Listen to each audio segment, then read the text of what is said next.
Hello good morning friends, मैं आपका friend विजय अपने YouTube channel IT technical power study पर आपका हार्दिक स्वागत हूँ।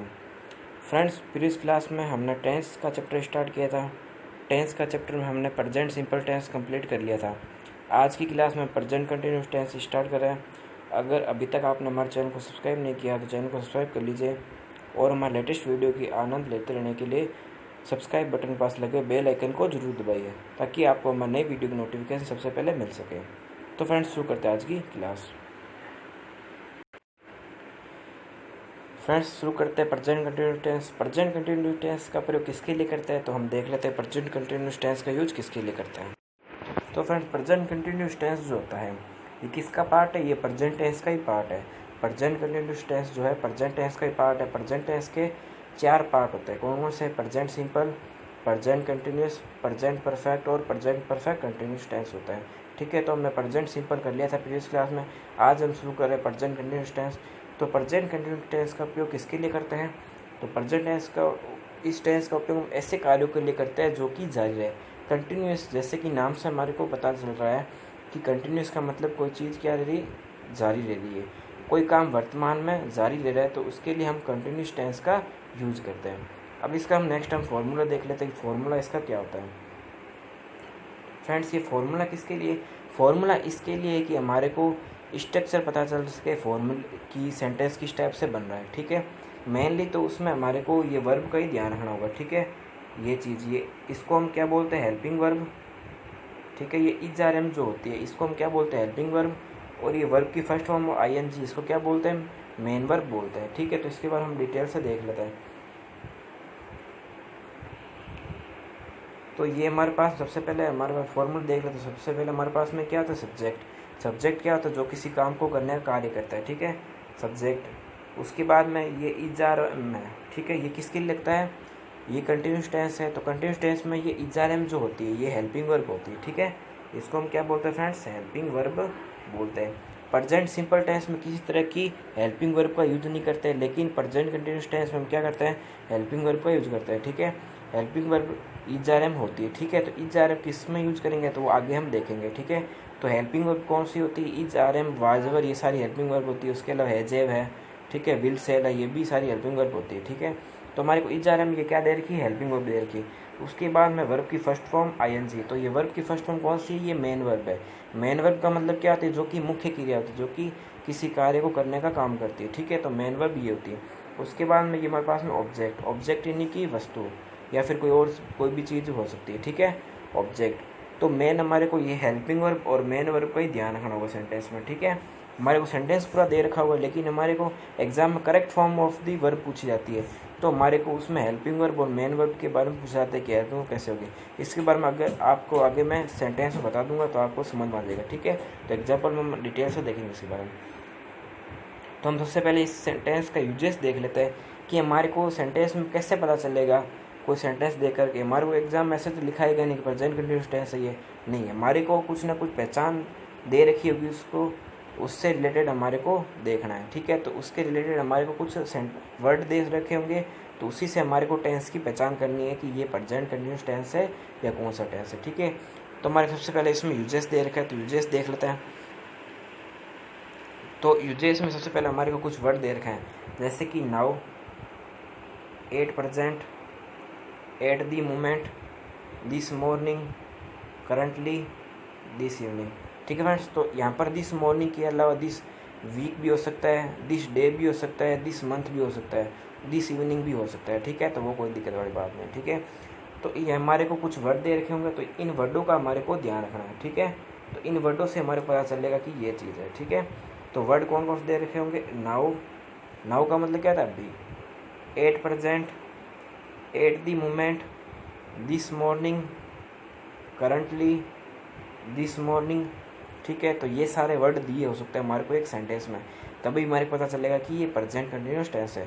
तो इसके रिलेटेड हम एग्जांपल देख लेते हैं ताकि हमारे को अच्छे से समझ में आ पाए। तो फर्स्ट एग्जाम्पल देख लेते हैं फ्रेंड्स हम। मिस्टर जा dash mathematics at present. Mister जा डैश मैथमेटिक्स एट प्रेजेंट। तो मिस्टर जा हमारे पास में क्या है? सब्जेक्ट है। ठीक है, मिस्टर जा जो है हमारे पास में क्या है? सब्जेक्ट है, और मैथमेटिक्स एट प्रेजेंट। तो ये 8% जो है ये किसका है, ये टाइम का बता रहा है, ठीक है, टाइम को रिप्रेजेंट कर रहा है, टाइम को बता रहा है। तो 8% यानी कि हमारे को पता चल गया है कि ये हमारे पास में प्रेजेंट कंटिन्यूस टेंस हमारे को सेंटेंस में दे रखा है। भाई हमारे को 8% दे रखा है, तो 8% का मतलब क्या है, ये एक टेंस का संबोधन बता रहा है हमारे को कि ये टेंस ये हो सकता है, ठीक है। तो टेंस प्रेजेंट है यानी कि प्रेजेंट ही होगा, ठीक है। उसके अलावा हमारे को कंटिन्यूस टेंस दे रखा है, ठीक है, प्रेजेंट कंटिन्यूस टेंस दे रखा है, क्योंकि 8% क्या होता है, प्रेजेंट कंटिन्यूस का कोई वर्ड होता है, ठीक है, ताकि हमारे पता, मैंने आपको बताई थे ये वर्ड्स, ठीक है। जैसे कि now 8% at the moment this month currently this evening, है ना। तो 8 द मोमेंट होता है, दिस इवनिंग होता है, ये सारे क्या होता है, प्रेजेंट कंटिन्यूस टेंस को रिप्रेजेंट करता है, ठीक है। तो मिस्टर जा डैश मैथमेटिक एट प्रेजेंट, हमारे को ब्रैकेट में क्या दे रखी है, वर्ब दे रखी है। एग्जाम में फ्रेंड्स एक क्वेश्चन यही पूछा जाता है एग्जाम में, हमारे को कुछ ना कुछ वर्ब दे रखी होती है, तो हमारे को उसके अकॉर्डिंग इसमें क्या होती है, वर्ब फिल करनी होती है। एग्जाम में correct form of the verb पूछी जाती है, ठीक है। तो करेक्ट फॉर्म दी वर्ब इसके अकॉर्डिंग ही भरी जाएगी, ठीक है। तो हमारे ब्रैकेट में दे रखी है, मेन वर्ब दे रखी है टीच, टीच यानी कि पढ़ाना। मिस्टर जा डैश मैथमेटिक एट प्रेजेंट, तो हम क्या करें, मिस्टर जा जो है, मिस्टर जा क्या है, सिंगुलर नाउन है। सिंगुलर नाउन यानी कि एक वचन संज्ञा है, ठीक है। नाउन का मतलब क्या होता है फ्रेंड्स, संज्ञा होती है, ठीक है।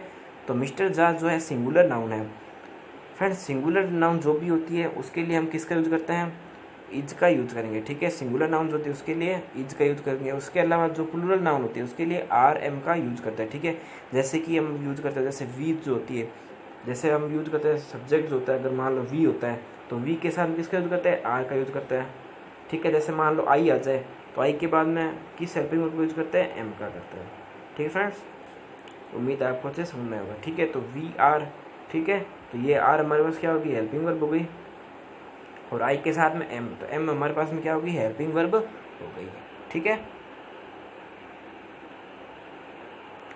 तो अब हम यहाँ पर क्या लिख देंगे, मिस्टर जा इज टीचिंग, मिस्टर जा is teaching mathematics at present. तो इस तरीके से हमारी ये सेंटेंस कंप्लीट हो गया है, ठीक है। तो मिस्टर जा हमारे को इसमें क्या करनी थी, वर्ब को ही फिलअप करना था। एग्जाम में फ्रेंड्स क्वेश्चन ऐसे ही पूछा जाता है, ठीक है, आपको वर्ब ही भरनी होती है, ठीक है। वहाँ पर ऐसा नहीं है कि भाई वह खेल रहा है, जैसे हम छोटी क्लास में पढ़ते थे, जैसे वह खेल रहा है, वह कूद रहा है, तो इस टाइप से सेंटेंस आते थे प्रेजेंट कंटिन्यूअस टेंस के, ठीक है। जब हम बड़ी क्लासों में आए तो उसके अकॉर्डिंग ही सेंटेंस आने शुरू हुए, correct form of the verb. तो एग्जाम में फ्रेंड्स क्वेश्चन इसी टाइप से पूछे जाएंगे, ठीक है आपको। तो आपको वर्ब को देख के क्या, मेन वर्ब को देख के क्या करनी होती है, इसमें सेंटेंस को कंप्लीट करना होता है, ठीक है। तो मिस्टर जा डैश मैथमेटिक्स एट प्रेजेंट, तो यहाँ पर जो स्पेस दे रखे यानी कि डैश जो दे रखे उसकी जगह क्या फिल करना है, वर्ब करनी है, ठीक है। तो टीच की जगह आ जाएगा टीचिंग, और उसके बाद में इज आ जाएगा, ठीक है। तो इज, मिस्टर जा इज टीचिंग, इज क्यों आया, क्योंकि इज क्या है, हेल्पिंग वर्ब है। जब भी हम कंटिन्यूस टेंस बनाते हैं तो हमारे पास फॉर्मूला क्या होता है, subject plus is are am plus में वर्ब की फर्स्ट फॉर्म आईएनजी प्लस में ऑब्जेक्ट होता है, ठीक है। तो ये हमारे पास फॉर्मूला होता है जो मैंने आपको पहले बता दिया है, ठीक है। तो इज टीचिंग क्यों है, क्योंकि इज क्या हेल्पिंग वर्ब है, और टीच क्या है हमारे पास में मेन वर्ब है। तो टीचिंग कंटिन्यूस टेंस है यानी कि आईएनजी फॉर्म आएगी, ठीक है। जब भी कंटिन्यूस टेंस आता है, जो भी फ्रेंड्स अगर मान लो कोई भी कंटिन्यूस टेंस आ जाए, मान लो अगर हमारे पास्ट कंटिन्यूस टेंस आ जाए, फ्यूचर कंटिन्यूस टेंस आ जाए, ठीक है, तो भी हमेशा क्या आएगा, आईएनजी फॉर्म लगेगी, ठीक है। कंटिन्यूस टेंस के लिए हमेशा क्या लगती है, मेन वर्ब के साथ में आईएनजी फॉर्म का यूज करते हैं, ठीक है। मेन वर्ब की फर्स्ट फॉर्म उसके साथ में आईएनजी फॉर्म का यूज होता है, ठीक है। तो आपको ध्यान रखना है, कोई भी कंटिन्यूस टेंस हो, चाहे वो पास्ट कंटिन्यूस टेंस हो चाहे फ्यूचर कंटिन्यूस का हो, हमेशा हमारे को वर्ब की फर्स्ट फॉर्म के साथ में किसका यूज करना है, आईएनजी का। लेकिन हेल्पिंग वर्ब वो टेंस पर डिपेंड करेगी, ठीक है।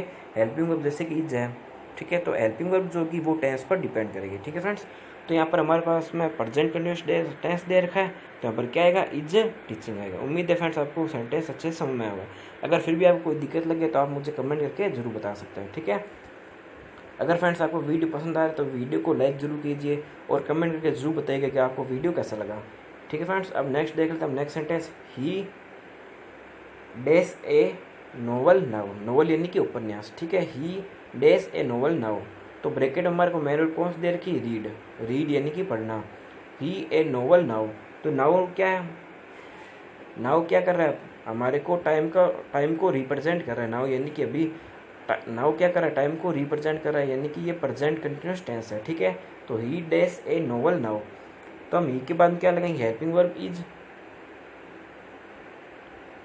क्योंकि कंटिन्यूस टेंस है। उसके बाद में रीड, तो रीड के साथ क्या लगेगी, आईएनजी फॉर्म, यानी कि रीडिंग। अगर फ्रेंड्स आपको इस टॉपिक की अगर आपको पीडीएफ भी चाहिए तो आप मुझे कमेंट करके बता सकते हैं, ठीक है, मैं आपको पीडीएफ सेंड कर दूंगा। आपको अगर पीडीएफ चाहिए हो इस टॉपिक की तो आप मुझे कमेंट करके जरूर बता सकते हैं, ठीक है। तो ही dash is reading, he dash is reading a novel now, तो ये हमारा सेंटेंस कंप्लीट हो गया, ही डैश इज रीडिंग नाउ, ठीक है। तो डैश स्पेसिफिक क्या आएगा, ही इज रीडिंग नाउ, तो हमारा सेंटेंस ये कंप्लीट हो गया, ठीक है। यहाँ पर हमारे को वर्ब भी फिल करनी थी, तो रीड की जगह क्या आ जाएगी, हेल्पिंग वर्ब रीडिंग, और हेल्पिंग वर्ब हमारे पास क्या आ गई, इज, और तो रीडिंग क्या हो गई हमारे पास में, मेन वर्ब हो गई। तो मेन वर्ब के साथ में आईएनजी फॉर्म का यूज करना है, तो he is reading a novel now, ठीक है। अब नेक्स्ट हम सेंटेंस देख लेते हैं, they dash the plates this morning, तो दिस मॉर्निंग आ गया, मेन वर्ब क्या दे रखी, वॉश, तो दे के साथ में हम किसका यूज करते हैं, मेन वर्ब का, दे के साथ हम वर्ब का यूज करते हैं आर का, ठीक है। तो दे आर, तो आर का यूज क्यों हुआ, क्योंकि आर क्या हेल्पिंग वर्ब है, ठीक है। ये हमारे पास में दे जो है ये क्या प्लूरल नाउन है, दे जो है हमारे पास में प्लूरल नाउन होती है, ठीक है। प्लूरल नाउन का मतलब क्या होता है, बहुवचन संज्ञा होती है, ठीक है। प्लूरल नाउन का मतलब क्या होता है, बहुवचन संज्ञा, एक तो होती है एक वचन संज्ञा और एक होती है बहुवचन संज्ञा, ठीक है। तो वो एक वचन संज्ञा बहुवचन संज्ञा का मतलब क्या होता है फ्रेंड्स, कि हमारा सब्जेक्ट जो है वो क्या है, एक तो सिंगुलर होता है और एक प्लूरल होता है। तो हमारे पास में ये जो सब्जेक्ट जो ये क्या है, प्लूरल है, ठीक है फ्रेंड्स। वैसे नाउन का पूरा एक टॉपिक है जिसको हम आगे नेक्स्ट क्लासों में करेंगे, ठीक है। जो नाउन है, नाउन का एक पूरा टॉपिक है अच्छे से, ठीक है, तो उसको भी हम कवर करेंगे आगे नेक्स्ट क्लासों में करेंगे, ठीक है। तो they dash are the plates this morning, तो they are washing, they are washing the plates this morning, तो दिस मॉर्निंग क्या करे, टाइम को रिप्रेजेंट करे, तो they are washing the plates this morning. तो उम्मीद आपको अच्छे से अब समझ में आएगा, क्योंकि मेन वर्ब हमारे को क्या दे रखी है, वॉश दे रखी है, तो they are washing the plates this morning, ठीक है। अब नेक्स्ट हम देख लेते हैं इसका यूज है, फर्स्ट यूज हमने देख लिया। अब इस टेंस का यूज हम किसके लिए करते हैं, तो लाइकलीहुड, इंटेंशन आदि का बोध कराने के लिए भी करते हैं।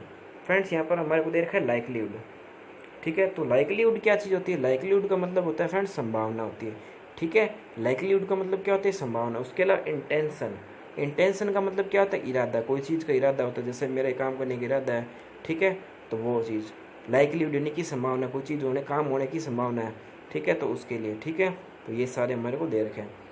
तो ये जब भी हमारे को दे रखे हो तो उसके लिए हम किसका यूज़ करते हैं, प्रेजेंट कंटिन्यूस टेंस का यूज करते हैं। तो हम सेंटेंस देख लेते हैं, I dash to see my father in law, ठीक है। तो हमारे को ये इंटेंशन के संदर्भ में दे रखा है, यानी कि अगर हमारे फ्रेंड्स यहाँ पर इंटेंशन का संदर्भ नहीं दे रखा तो हमारे लिए वर्ब पहचाननी बहुत मुश्किल हो जाती है, ठीक है। यहाँ पर हमारे को ये चीज़ ज़रूर दे रखी होगी साथ में, अगर हमारे को ये चीज़ नहीं दे रखी हो तो हम सेंटेंस पहचान नहीं सकते कि कौन से टेंस है, क्योंकि हमारे को कोई भी टाइम का रिप्रेजेंटेशन नहीं दे रखा। तो हमारे को इंटेंशन यहाँ पर दे रखा है, तो इंटेंशन किसके लिए होता है, प्रेजेंट कंटिन्यूस टेंस के लिए होता है। तो हमारे को इंटेंशन जब दे रखा है तो इंटेंशन किसका संबोधन है, प्रेजेंट कंटिन्यूस टेंस का संबोधन है, ठीक है। तो लाइकलीहुड इंटेंशन किसके लिए होता है, प्रेजेंट कंटिन्यूस टेंस के लिए यूज होता है। तो हमारे को इंटेंशन के संदर्भ में दे रखा है, तो हमारे को वर्ब कौन सी दे रखी है, इसमें गो दे रखी है। तो आई एम गोइंग,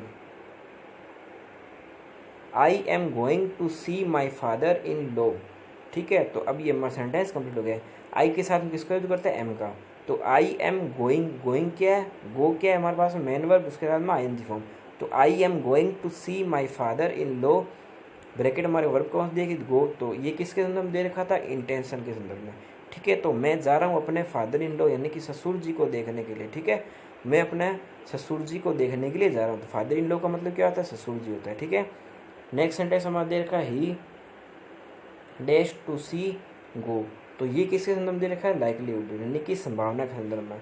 तो ही डैश टू डाई गो, तो गो हमारे को मेन वर्ब दे रखी है, तो ही डैश, ही के बाद क्या आएगा, ही इज गोइंग, क्या आएगा, he is going to die, यानी कि वह क्या हो रहा है, मरने जा रहा है। तो ये इसकी संभावना बता रहा है, ठीक है। तो हमारे को लाइकलीहुड क्या दे रखा है, संभावना के संदर्भ में बता रखा है। तो हमारे को लाइकलीहुड दे रखा है, तो लाइकलीहुड दे रखा है तो क्या होगा, he is going to die, ठीक है, he is going to die, यानी कि वह मरने जा रहा है। तो ये लाइकलीहुड यानी कि संभावना को व्यक्त करने के लिए प्रेजेंट कंटिन्यूअस टेंस दे रखा है। अगर हमारे को लाइकलीहुड नहीं दे रखा हो तो हम नहीं पहचान पाएंगे, ठीक है। तो हमारे को लाइकलीहुड समय के संदर्भ में जरूर दिया होगा, ठीक है। ही डैश टू डाई, तो he is going to die. उम्मीद है आपको अच्छे समझ में होगा। नेक्स्ट हम देख लेते हैं फ्रेंड्स, इस टेंस का उपयोग हम किसके लिए करते हैं, उसके अलावा कंटिन्यू, इंक्रीज और डिक्रीज का बोध कराने के लिए करता है। यानी फ्रेंड्स मतलब कहने का इंक्रीज यानी कि कोई चीज़ में वृद्धि हो रही है, मान लो कोई चीज़ में लगातार वृद्धि हो रही है तो उसके लिए हम कंटिन्यूस टेंस का यूज़ करते हैं। उसके अलावा कोई चीज़ डिक्रीज हो रही है लगातार, मान लो अभी हम देख ही रहे हैं भाई दिनों दिन क्या हो रही है, जो महंगाई हो रही है, महंगाई जो हो रही है वो दिनों दिन क्या हो रही है, इंक्रीज हो रही है। तो वो क्या हो रही है, कंटिन्यू इंक्रीज हो रही है, ठीक है। तो महंगाई जो है, उसके अलावा जो सोने के दाम है वो भी क्या हो रहे हैं, दिनों दिन इंक्रीज हो रहे हैं। उसके अलावा जो डिक्रीज है, डिक्रीज क्या चीज़ हो रही है, तो जब तो आपको पता ही फ्रेंड्स, जब कोरोना काल आया था तो इकोनॉमी हमारी क्या होती है, डिक्रीज हुई थी बहुत ज़्यादा, ठीक है, क्योंकि व्यापार सारे ठप हो गए थे। तो वो इकोनॉमी हमारी क्या होती है, डिक्रीज हो रही, तो वो कंटिन्यू क्या होती है, डिक्रीज। अब थोड़ा वृद्धि हुई शुरू हुई है, ठीक है, फिर भी इतनी नहीं है। तो कंटिन्यू इंक्रीज का मतलब यही होता है, ठीक है, कोई चीज़ में लगातार वृद्धि होने, जैसे दामों में वृद्धि हो रही है, ठीक है। तो उसके अलावा डिक्रीज यानी कि जैसे मैंने आपको एग्जाम्पल से बता ही दिया, ठीक है। जैसे क्या हो रही है, जैसे जो हम देख ही रहे भाई, जो इकोनॉमी है, देश की जो अर्थव्यवस्था है वो क्या हो रही है, दिनों दिन क्या हो रही है, डिक्रीज हो रही है, कम होती जा रही है, क्योंकि हर देश में ही ऐसा ही प्रभाव पड़ रहा है, ठीक है। तो कंटिन्यू इंक्रीज और डिक्रीज का मतलब फ्रेंड्स यही होता है, ठीक है। तो इंक्रीज का मतलब क्या होता है, वृद्धि होना, डिक्रीज का मतलब क्या होता है, कमी होना, ठीक है। तो ये जब भी दे रखे होते हैं उसके लिए किसका यूज करता है, प्रेजेंट कंटिन्यूअस टेंस का यूज करते हैं। तो अब हम एग्जाम्पल देख लेते हैं, हर हेल्थ डेज इम्प्रूविंग, तो हमारे को वर्ब दे रखी इसमें इम्प्रूव, यानी कि अब इस तरह के सेंटेंस में हमारे को एक बार देखना पड़ेगा कि ये टेंस कौन सा है, ठीक है। तो उसकी जो हेल्थ है वो क्या हो रही है, इम्प्रूव हो रही है, यानी कि improving. Her health is gradually improving, यानी ग्रेजुअली का मतलब क्या हो रहा है, धीरे धीरे। ग्रेजुअली का मतलब क्या हो, धीरे धीरे, यानी कि उसका जो स्वास्थ्य है वो धीरे धीरे क्या हो रहा है, इम्प्रूव हो रहा है, यानी कि सुधार हो रहा है, ठीक है। तो उम्मीद आपको अच्छे समझ में। नेक्स्ट हम सेंटेंस देख लेते हैं, the number of audience dash increase, the number of audience dash increase. तो हमारे पास क्या है, यानी कि नंबर ऑफ जो ऑडियंस है, यानी कि जो ऑडियंस का मतलब क्या होता है, जो हमारे दर्शक जो है, ठीक है। The number of audience dash is increasing, ठीक है। तो इज इंक्रीजिंग क्यों है, क्योंकि यहाँ पर कोई चीज़ में क्या हो रही है, वृद्धि हो रही है। तो इसके लिए हम किसका यूज़ कर रहे हैं, इसका यूज़ कर रहे हैं, ठीक है। तो उम्मीद है आपको अच्छे समझ में होगा। नेक्स्ट हम टेंस फ्रेंड्स देख लेते हैं, प्रेजेंट परफेक्ट टेंस देख लेते हैं। तो प्रेजेंट कंटिन्यूस टेंस का यूज किसके लिए करते हैं, कोई चीज़ लगातार चल रही है तो उसके लिए प्रेजेंट कंटिन्यूस टेंस का यूज करते हैं। अब हम नेक्स्ट टेंस देख रहे हैं, प्रेजेंट परफेक्ट टेंस देख रहे हैं। इस टेंस का उपयोग ऐसे एक्शन के लिए करते हैं, ऐसे एक्शन का मतलब क्या होता है, ऐसे कामों के लिए करता है, ठीक है। तो इस टेंस का उपयोग ऐसे एक्शंस के लिए करते हैं जो अभी अभी क्या हुआ है, समाप्त हुए हो, यानी कि जो अभी खत्म हुआ है, यानी कि काम हमारा पूरा हो चुका है। प्रेजेंट परफेक्ट का मतलब क्या, परफेक्ट यानी कि पूर्ण, परफेक्ट का मतलब क्या वो समझते हैं, यानी कि पूर्ण होना, कोई काम समाप्त होना। तो इसके लिए हम यूज करते हैं। अब हम इसका फॉर्मूला देख लेते हैं। तो सब्जेक्ट प्लस हैजेव प्लस में मेन वर्ब की थर्ड फॉर्म प्लस में ऑब्जेक्ट। तो फ्रेंड्स हमारे को हैजेव जो दे रखा है, हैजेव क्या दे रखी है, हमारे को helping verb. Friends helping verb क्यों यूज करते हैं, हेल्पिंग वर्ब हमारे को मेन वर्ब के साथ में लगानी पड़ती है। जरूरी नहीं है कि हमेशा मेन वर्ब के साथ लग जाए, ठीक है, लेकिन हेल्पिंग वर्ब जब लगती है तो वो क्या करती है, जो मुख्य क्रिया जो होती है उसको सहायता देती है, ठीक है। तो हेल्पिंग वर्ब जब भी लगती है तो मेन वर्ब को क्या देती है, सहायता देने का काम करती है, ठीक है। तो हैजेव हमारे क्या दे रखी है, हेल्पिंग वर्ब दे रखी है, उसके अलावा जो मेन वर्ब की थर्ड फॉर्म दे रखी है, ठीक है। तो इस टेंस की यही विशेषता होगी, ठीक है। तो सब्जेक्ट प्लस हैजेव प्लस में मेन वर्ब की थर्ड फॉर्म प्लस में ऑब्जेक्ट। तो आपको ये सेंटेंस का फॉर्मूला ध्यान रखना है फ्रेंड्स। आपको टेंस में जो भी हम देख रहे हैं तो उसमें आपको फॉर्मूला जरूर ध्यान रखना है। अगर आपको फॉर्मूला याद है और नियम याद, तभी आपका सेंटेंस सही होगा, अदरवाइज हमारा सेंटेंस गलत भी हो सकता है। तो आप फॉर्मूला और जो इसके यूजेज है आप अच्छे से देखिए, ठीक है, ताकि हमारे से एग्जाम में गलती नहीं हो, ठीक है। तो नेक्स्ट हम इसका अब यूज़ देख लेते हैं। तो इस टेंस का यूज हम किसके लिए करते हैं, तो हमारे कुछ वर्ड दे रखे होंगे तो उसके लिए हम इसका टेंस का यूज करेंगे। तो इस टेंस का किसके लिए करते हैं, एवर, नेवर, ऑलवेज, ओकेजनल यानी ओकेजनली, ठीक है, ऑफ्टन यानी कि प्राय, सेवरल टाइम यानी कि अनेक बार, ऑलरेडी, येट, जस्ट, लेटली यानी हाल में, रिसेंटली, सो फार यानी कि अब तक या फिर जहाँ तक, up to now, since, for, during the last few days, during the last weeks, ठीक है। तो ये सारे हमारे को दे रखे होंगे। उसके अलावा during the last few years भी दे रखे होंगे। तो ये हमारे को प्रेजेंट परफेक्ट जो टेंस होती है उसका टाइम रिप्रेजेंटेशन बताने के लिए, ठीक है, जिससे हमारे को पता चल सकेगा सेंटेंस में कि इस टेंस का यूज करना है, ठीक है। क्योंकि एग्जाम में तो पता चलेगा नहीं कि ये टेंस है, तो हमारे को ये सारे वर्ड्स ही देखने होंगे तो भाई हमारे को पता चलेगा, ठीक है।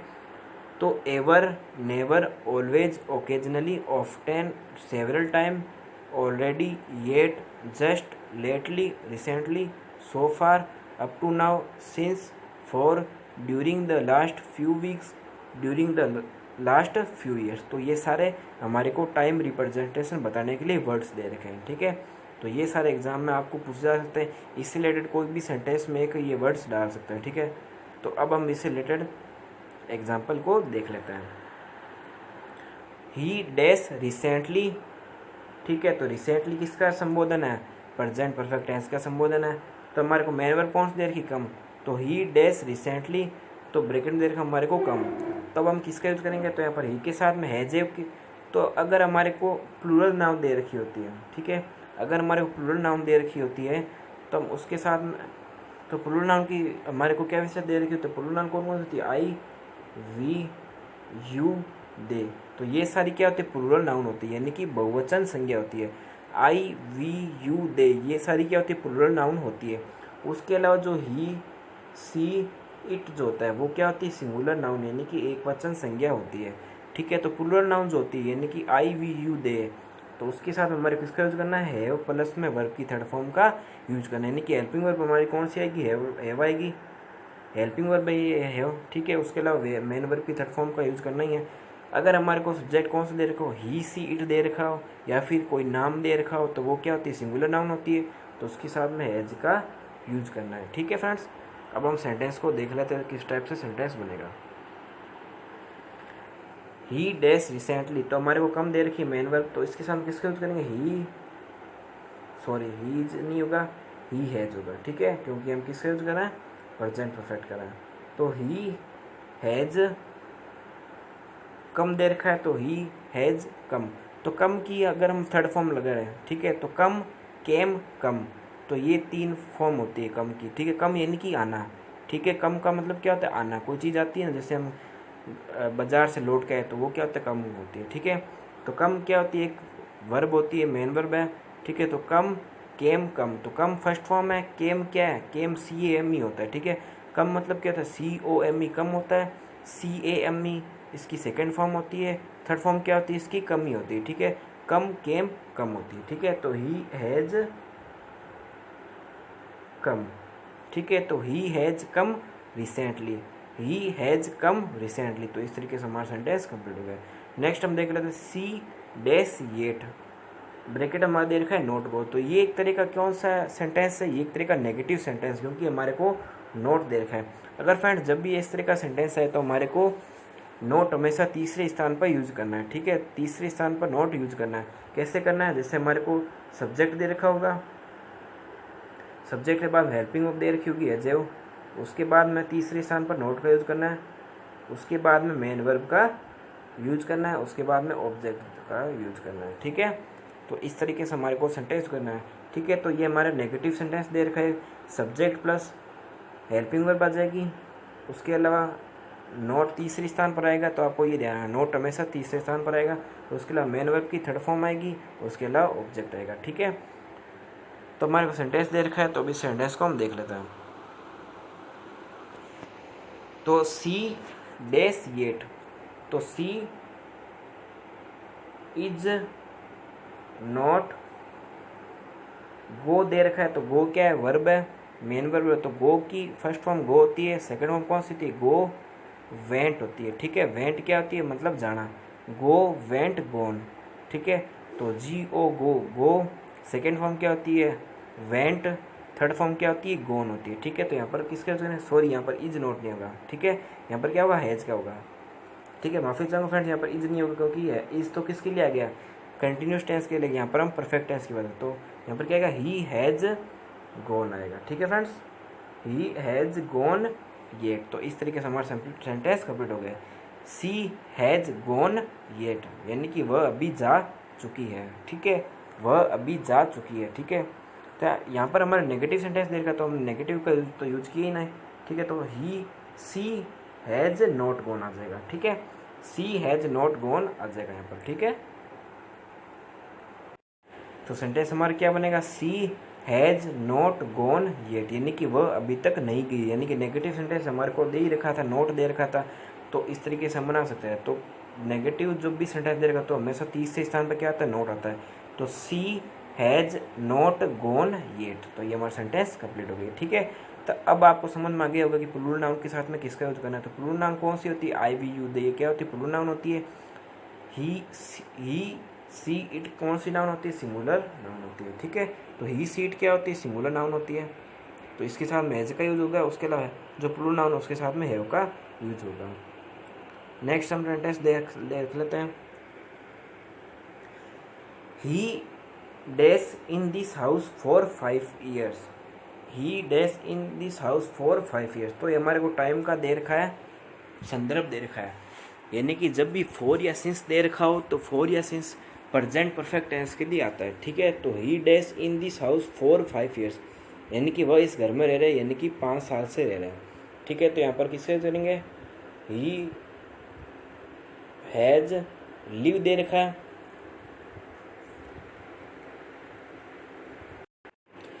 तो हमारे को वर्ब कौन से लिव दे रखी है। तो लिव की फर्स्ट फॉर्म क्या होती है लिव होती है, सेकंड फॉर्म क्या होती है लिव्ड होती है, और थर्ड फॉर्म क्या होती है फ्रेंड्स लिव्ड होती है, ठीक है। तो लिव लिव्ड लिव्ड, तो लिव मतलब क्या होता है फ्रेंड्स रहना।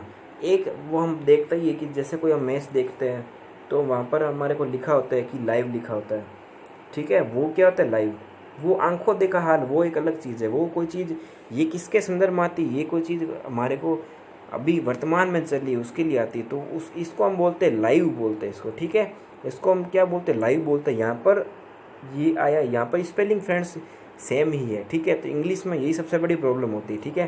तो इंग्लिश में जो हमेशा एक वर्ड दे रखा होता है उसका मतलब ये नहीं होता कि एक ही संदर्भ में लिया जाए, ठीक है। तो यहाँ पर स्पेलिंग सेम है लेकिन यहाँ पर मीन अलग अलग है, ठीक है। यहाँ पर ये लिव किसके संदर्भ में रहने के संदर्भ में, एक ये होता है लाइव, इसको हम क्या बोलते हैं लाइव बोलते हैं। तो प्रोनाउंसिएशन में फ़र्क है लेकिन स्पेलिंग सेम है, लेकिन प्रोनाउंसिएशन में थोड़ा बहुत फ़र्क आता है, ठीक है। तो जैसे वैसे हमारे को स्पेलिंग इसमें सेम ही दे रखी है LIVE और LIVE, तो ये दोनों की प्रोनाउंसिएशन थोड़ी सी अलग होती है। जब बोलते हैं हम लाइव तो लाइव किसके लिए होते कोई चीज़ वर्तमान में चल रही हो, जैसे मैच कोई चल रहा है वर्तमान में तो उसके लिए हम क्या बोलते हैं लाइव, ठीक है। अगर कोई चीज़ रहने के संदर्भ में यानी कि वह अपने घर में रह रहा है 5 साल से रह रहा है 10 साल से रह रहा है तो वो किसके अंदर रहने के संदर्भ में, तो उसके लिए हम किसके कहते हैं लिव, ठीक है। तो उम्मीद है आपको इन दोनों में अंतर डिफरेंस समझ में आ गया होगा, ठीक है। कुछ फ्रेंड्स को यहाँ पर दिक्कत हो सकती है इसलिए मैंने आपको ये कन्फ्यूजन दूर किया क्योंकि दोनों की स्पेलिंग सेम है, तो आप यहाँ पर कन्फ्यूज मत होइएगा, ठीक है। तो यहाँ पर लिव जो है रहने के संदर्भ में तो ही हैज़ लिव्ड आएगा, ठीक है फ्रेंड्स, ही हैज़ लिव्ड, क्योंकि लिव की थर्ड फॉर्म क्या होती है लिव्ड होती है, सेकंड फॉर्म क्या होती है लिव्ड ही होती है, ठीक है। तो ही हैज़ लिव्ड, यहाँ पर ई के पीछे क्या लगाना डी लगाना, ठीक है। तो he has lived in this house for 5 years यानी कि वह इस घर में रह रहा है 5 साल से रह रहा है, ठीक है। अब नेक्स्ट सेंटेंस हम देख लेते हैं। I dash just in the job, I dash just in the I dash just the job, हमारे को दे रखी इसमें फिनिश वर्ब दे रखी है तो आई हैव आएगा, ठीक है। हेलो हैव क्या आएगी हेल्पिंग वर्ब आएगी, तो आई हैव फिनिश्ड आ जाएगा, ठीक है। आई हैव फिनिश्ड, क्योंकि फिनिश की थर्ड फॉर्म क्या होती है फिनिश्ड होती है, ठीक है ED. I have finished just the job, I dash just the job यानी कि I have finished just the job. तो इस तरीके से हमारा सेंटेंस ये पूरा हो गया। नेक्स्ट सेंटेंस हम देख लेते हैं the train dash already bracket में हमारा दे रखा है लिव, तो इसकी भी प्रोनाउंसिएशन सेम ही है, लिव लिव। ये किसके संदर्भ में, ये इसकी प्रोनाउंसिएशन सेम है लेकिन इसकी स्पेलिंग थोड़ी अलग है, ठीक है। तो लिव यानी कि छोड़ देना, यानी कि ट्रेन क्या छोड़ के चली गई है ऑलरेडी, ठीक है। तो द ट्रेन लिव ऑलरेडी, यहाँ पर किसका यूज करेंगे, द ट्रेन हैज लिव्ड आ जाएगा, ठीक है। The train has lived already, यानी कि ट्रेन ने ऑलरेडी क्या कर दिया, छोड़ दिया, स्टेशन छोड़ दिया, कुछ भी छोड़ दिया, ठीक है। द ट्रेन हैज लिव्ड, कोई बंदा गया होगा, उसकी ट्रेन छूट गई होगी, ठीक है। The train has lived already, यानी कि ट्रेन पहले से ही जा चुकी थी, ऐसे भी समझ सकते हैं आप, ठीक है। तो लिव्ड का अलग अलग संदर्भ में मीनिंग्स निकलता है, आपको पता ही है इंग्लिश में, ठीक है। द ट्रेन हैज लिव्ड यानी कि ट्रेन जा चुकी थी, तो ये से भी संदर्भ में समझ सकते हैं आप, ठीक है फ्रेंड्स। तो अब नेक्स्ट हम टेंस देख लेते हैं। उम्मीद है आपको प्रेजेंट परफेक्ट टेंस में कोई दिक्कत नहीं होगी फ्रेंड्स। अब नेक्स्ट हम टेंस देख लेते हैं प्रेजेंट परफेक्ट कंटिन्यूस टेंस।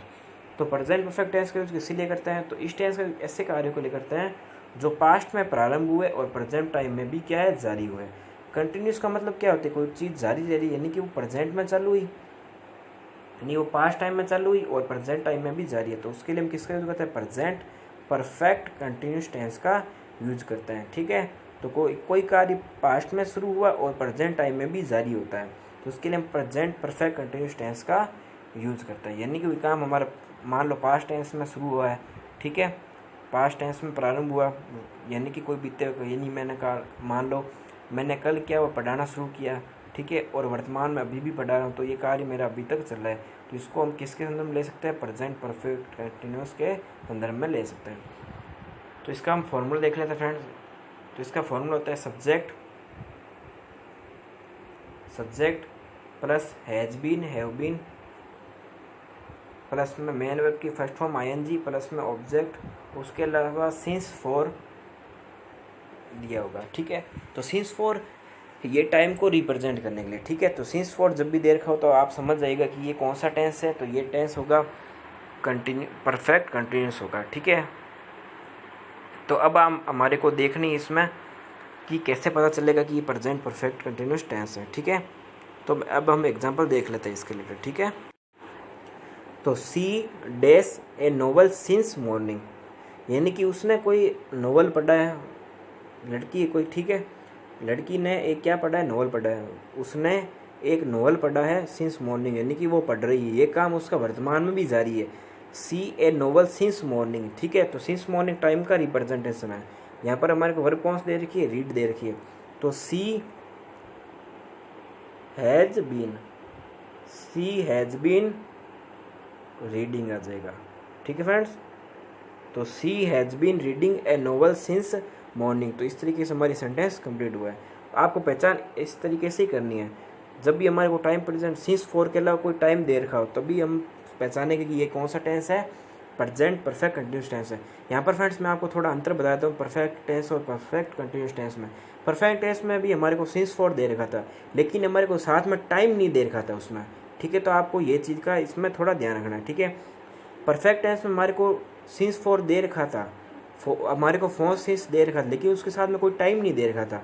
लेकिन इस टेंस में हमारे को सिंस फॉर के साथ में कोई ना कोई टाइम भी दे रखा होगा, यानी कि सिंस मॉर्निंग दे रखा होगा, या फिर 4 1 आवर दे रखा हो, 4 5 आवर दे रखा होगा, ठीक है। तो इस तरीके से हम इस टेंस की पहचान करेंगे।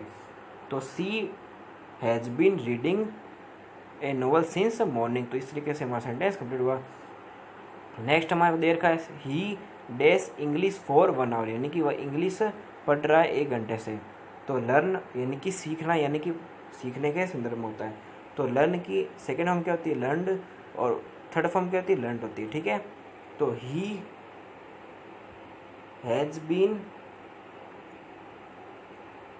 लर्नड, ठीक है, LEARNT लर्नड, ठीक है, लर्नड बोलते हैं इसको, ठीक है। He has been learned English for 1 hour, ठीक है। नेक्स्ट सेंटेंस हम देख रहे थे I dash in the school for 5 years। तो हमारे को वर्ब ब्रैकेट में दे रखी, टीच दे रखी, ठीक है। वर्ब आपको दिखाई नहीं दे रही, वर्ब इसमें कौन दे रखी है, टीच दे रखी, ठीक है। तो यहाँ पर क्या किसका यूज करेंगे, आई के साथ किसका यूज करेंगे, हेल्पिंग वर्ब हैव का। आई हैव बीन टीचिंग, ठीक है, आई हैव बीन टीचिंग आएगा, ठीक है फ्रेंड्स। हैव बीन क्यों आया, क्योंकि हमारे को 4-5 ईयर्स, 4 तो दे रखा ही है, ठीक है। 4 तो किसके लिए, सिंस 4 को यूज़ किसके लिए करता है, परफेक्ट टेंस के लिए करता है। लेकिन साथ में अगर टाइम दे रखा हो, यानी कि 5 ईयर्स दे रखा हो, मॉर्निंग दे रखा हो, तो ये किसको बताता है, कंटिन्यूस टेंस को बताता है। तो हमारा टेंस अब हमारे पता चल गया, ये परफेक्ट कंटिन्यूस टेंस की पहचान होती है, ठीक है। तो I have been teaching in the school for 5 years. तो फ्रेंड्स, आज का वीडियो को यहीं समाप्त करते हैं, मिलते हैं नेक्स्ट वीडियो में। अगर आपको इस टॉपिक से कोई भी दिक्कत हुई तो आप मुझे कमेंट करके बता सकते हैं। अगर आपको वीडियो पसंद है तो वीडियो को लाइक कीजिए और वीडियो को शेयर जरूर कीजिए, ताकि आपके जो फ्रेंड्स तैयारी करें उनको भी इसका लाभ मिल सके। तो फ्रेंड्स, मिलते हैं नेक्स्ट क्लास में। नेक्स्ट क्लास में हम पास्ट टेंस को स्टार्ट करते हैं, ठीक है। तो तब तक के लिए जय हिंद, जय भारत।